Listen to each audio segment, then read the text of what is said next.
started. I'm J.T. Foster, I'm principal of Connecticut River Academy High School. The high school's in its 13th year, this is my 12th year here. I started as a teacher for 4 years, assistant principal for 5, and this is my 3rd year being principal.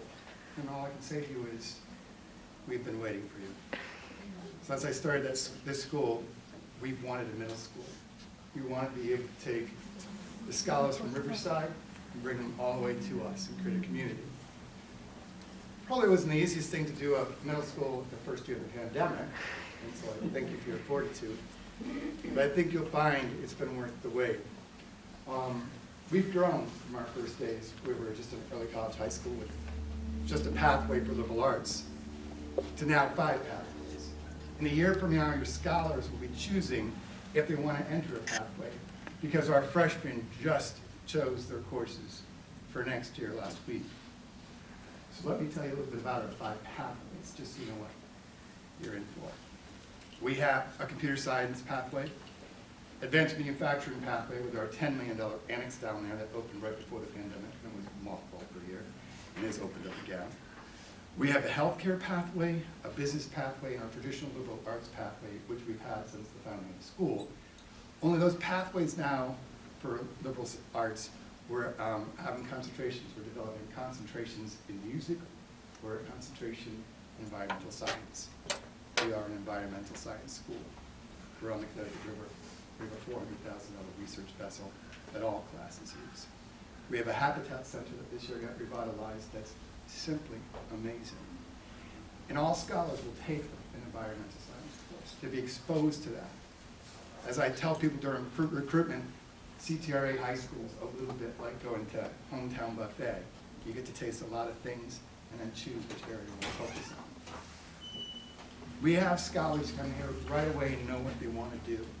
And they choose their pathway and boom, boom, boom, boom, they graduate with up to 1 year college credit paid for by us and go into their post-secondary plan as a sophomore in some places. What's really amazing is last week we had the first of our scholars, 8 seniors, in our pre-apprenticeship program. They're getting paid $15 an hour to go out and work with industry and learn a trade with our advanced manufacturing program. All of our pathways will have pre-apprenticeship programs. It's a lot of work we're building. But how we've grown in the last 13 years is amazing. This building being probably one of the most beautiful external manifestations of the work we've done. We're a school of about 480 students. That will grow to about 520, spread out over 3 buildings. So there's a lot we have to offer. This year we started pre-AP. We have about 19 scholars in our first cohort of pre-AP English. We offer pre-AP Biology. Next year we have AP World History, AP Computer Science, and AP Pre-Calculus. So at every turn, we're just growing and getting better. One of the great things about our school, is our advisory program. So scholars will be assigned an advisory in the way we sort of create the advisories. Over the summer, we have an orientation program, and we invite all of your scholars to join us, because the scholars from the middle grades will join in with about 90 scholars from other schools into our summer program, which is just learning about who we are, and we learn about who they are. And then we create advisories where we put a mixture of scholars together to celebrate diversity, so that we all grow together. At the end of the 4 years, that same advisory teacher is the advisor the whole time. That advisory teacher reads your scholar name at graduation. So it's very personal. And that's the foundation. One of our 6 beliefs about learning is that relationships are key to learning. It's the foundation for what we do. So tonight starts your chance to see who we are up front. I mean, you have some idea of who we are. But the opportunities provided will be laid out for you in just a brief moment. I want to take a moment, though, and introduce our instructional leaders. They're the people who head each of our departments here. And they're going to tell you a little bit about what is in store for your scholar during freshman year. So I'm going to go with Neil Benson, who's a founding member of CTRA. He's our social studies and history IL, and he'll tell you a little bit about freshman courses in social studies and history. Hi everybody, welcome. My name's Neil Benson. As Mr. Foster said, I've been here since the day we opened the doors to Connecticut River Academy. In social studies, your first year at the high school, you'll take 2 classes, each of them a semester long. One of them is called Identity, Culture, and Community. What that course is designed to do is to, first off, get to know yourself, your own identity, be able to explore and express the culture where you're coming from, and then finally taking those things and putting them together and looking at how collectively we can create a school community. It's really about building that CTRA culture within the class. Then the second course you will take is a standard civics class, but within that class you will actually have a big project called the Civic Action Project, where you have to go out and you have to take action to make some type of change in your community, in your state, in your town, in your country, in your world. The possibilities are really kind of endless for that. So that's the social studies program your first year. And then there's more classes after that. We can talk about those in a year. I'm going to ask Ms. Jean Trask to come up and talk about freshman English. I'm one of 3 freshman English teachers in the school. You will either go into regular freshman English or advanced placement English. Okay? That will be determined like over the summer, looking at different things like grades and scores on tests and things like that. Some of the things we do, we're revitalizing our literature selection, so we're looking to make sure that whatever you see in the morning when you wake up and look in the mirror is reflected in the literature that we're using in the classroom. So that's very important to us. That's something that we're working on this year, so that we can offer you a plethora of novels to choose from when we're reading. We're looking at focusing on conflict in the hopes that we don't have a lot of it. And we're looking at theme in literature. And we're looking at piggybacking with social studies on who you are as individuals, because you need to know yourselves before you can go out into the world and make a change for someone else. So we can't wait to see you guys in fall. Mike Forsythe is our math IL. Mike will tell you about your choices for math as a freshman. Hi everyone, good evening. So I'm Mike Forsythe. I've been here for 7 years now. I do not teach freshman math, but we have some great teachers here. Maybe not your favorite subject coming in, but listen, we like it, and we try to make it as engaging as possible. So a lot of the work we're doing in the math department, we're definitely looking at our curriculum, trying to make it more engaging. You're going to have 2 options when you come in, depending on what you have done in the past leading up to this. You'll take either geometry or you'll take algebra 1. And then we go from there, kind of have options to choose from, depending on where you are. And that's it. I'll keep it short and sweet. Thank you. Bob Lawson is our science IL, but Mr. Borger here is the brainchild behind half the brainchild behind our new group Habitat Center. Mr. Borger is going to tell you about freshman courses and what they take. So I teach environmental science, which is the freshman science course. It's a whole year class. We start the year learning about our local rivers. We go on a bunch of field trips. You go out and get some waders on. You go into the river. We have a special permission from CTD that says that we're allowed to collect specimens while we're out on rivers. So we will have a big tank. You'll get to see it on your tours. That we're going to try to stock with stuff that we can catch from the rivers while we're out there. After the first unit, we move into a unit on climate change, which ends in a really big, kind of cool presentation that kids are actually working on now. Teach you how to use a program called Canva. If you've ever heard of it, it's pretty cool.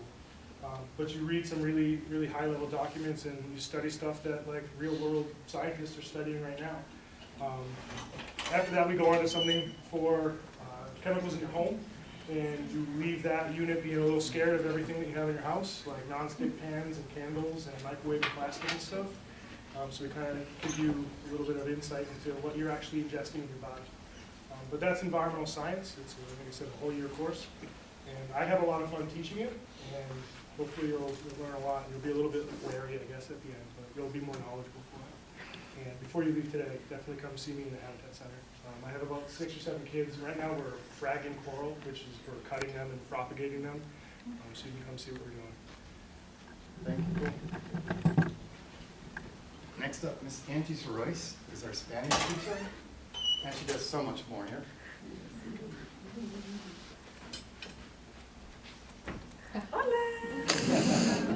So my name is Senora Royce, and I teach Spanish here. We teach Spanish 1, 2, 3, 4, and native Spanish. In the past few years, we've noticed that we've had a need to have a native track because we do have quite a few scholars coming into us having already know the language. And since Spanish is the only language that we offer at this time, we need to have a second track for those scholars who already know the language. And so we have a completely separate curriculum with natives that focus 1 year on skills leaning towards them earning the seal of biliteracy, which means that they're biliterate in English and another language. And then the second year is focused on different themes relevant to our existing community. And then for the other Spanish track, which would be 1 through 4, depending on your scholar's experience with Spanish, will determine what level they will start in. So during the summer program, they take a placement test, and based on either prior knowledge, classes they've taken, or what they can remember really, will determine what level of Spanish we place them in. And so most scholars start in Spanish 1 and move to 1, 2, and 3. Some scholars start in Spanish 2 and take 2, 3, and 4. And then if you're starting in 3, we try to push you to take that year 4 and then a native as like a, if you're here at that point, you can do it. You can follow along with everybody else. So it'll be exciting. We go on a lot of field trips, use the community as much as we can. A lot of real experience assessments. So instead of taking a test, you're actually going to a restaurant and ordering your food, and we're saying, yep, you can do it. You passed with 100. So, well, not that easy, but but yes, we do a lot. And to piggyback, Ms. Lapik over here is going to tell you a little more about the seal of biliteracy, because it's not just for Spanish scholars. Hi. So I know many of your scholars. I actually work at all 3 schools, and so I've known many of the 8th graders since they were in 3rd grade. This is my 5th year in the district. And I'm Karen Lapik, and I coordinate the program for multilingual learners, and I also support the Spanish department with the seal of biliteracy. One of the things that we really try to do is grow our families and students' home language so that they can use that as a support to help their English. But it also allows them to look at opportunities in the work world. With the seal of biliteracy, you can get college credit. You can put it on your resume. It helps you get a job. I'll tell you, it helped, as a second language learner of Spanish. It certainly opened many doors for me. Our ESL or ELD program here is a support program.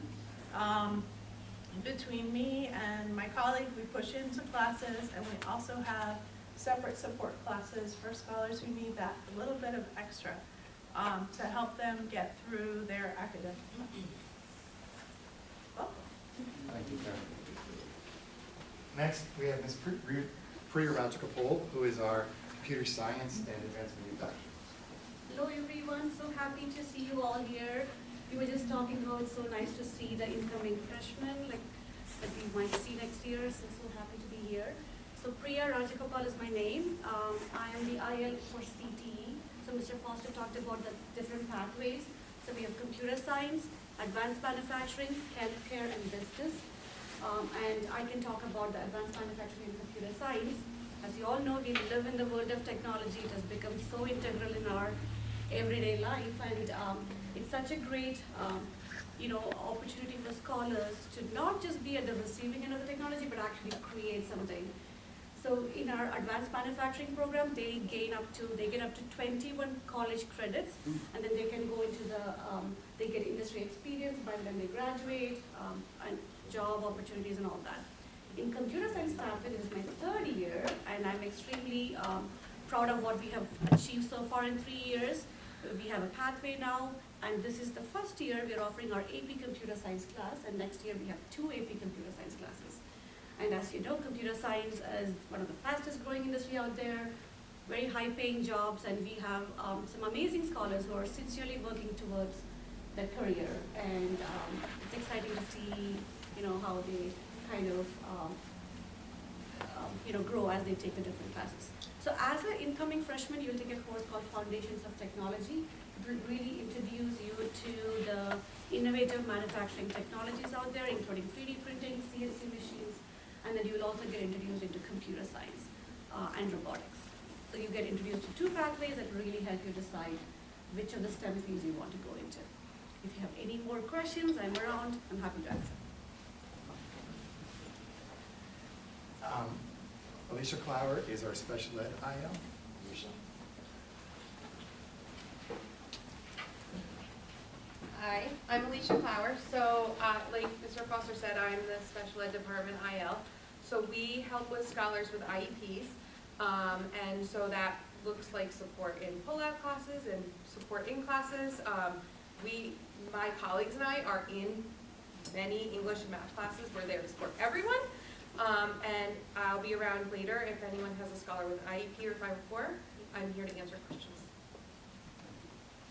So CTRA has been for about 8 years now a restorative practices school, and our assistant principal, Ms. Judy Peterson, is in charge of discipline, but also restorative practices. So welcome everybody. Wendy Peterson. This is my 5th year at the school, 3rd year as assistant principal, and I remember some of you because I was a supervisor for special ed at RMS many, many years ago. So we're very happy to have you here. I'm planning on coming down to the middle school and meeting with some of the 8th graders, getting to know you a little bit better, and I am looking forward to working with you. I also have some leadership opportunities, and I work with scholars to build leadership programming here at our school. Thank you. Making sure I'm not missing anyone. You all know Ms. Connie Test is behind the cameras there. She's our community outreach coordinator and everything else. And Wendy Gavin is our early college theme coach. And finally, we'll introduce you to is our Ms. Jordan Edwards. She is the freshman advisor, school counselor, and she's got a little presentation. Yeah. Hello, everybody. Welcome. We're so excited that you guys are all here to join us. My name is Jordan Edwards, Miss Edwards for Scholars, and I'm so happy to have you guys all. You guys are definitely a vital piece of our CTRA community. The fact that we can start as early as pre-K all the way to fully through elementary school, middle school, and high school is amazing. I've been at CTRA a little under 4 years now, and it's just such a great place to be. I went to a very large traditional high school, and there's something special about this school community. It makes everybody feel like they have a home. You're able to connect with one another, and we're just really here to make sure that we're fostering a family atmosphere. So again, we have a warm welcome for you guys, and we're so excited to get to meet all your families as well. So what can we do now to prepare for high school? It does seem like it's a little bit away, but before you know it, you guys are going to be in these doors and you're going to be walking around this building like it's your home. You're going to get really familiar. It looks like a really big place, but once you're really here, you're going to be like, okay, I know this place just like I can go from my bedroom to the bathroom. So it's going to be awesome that you guys are going to be able to integrate yourselves here. So a few things that we can do ahead of time to make sure that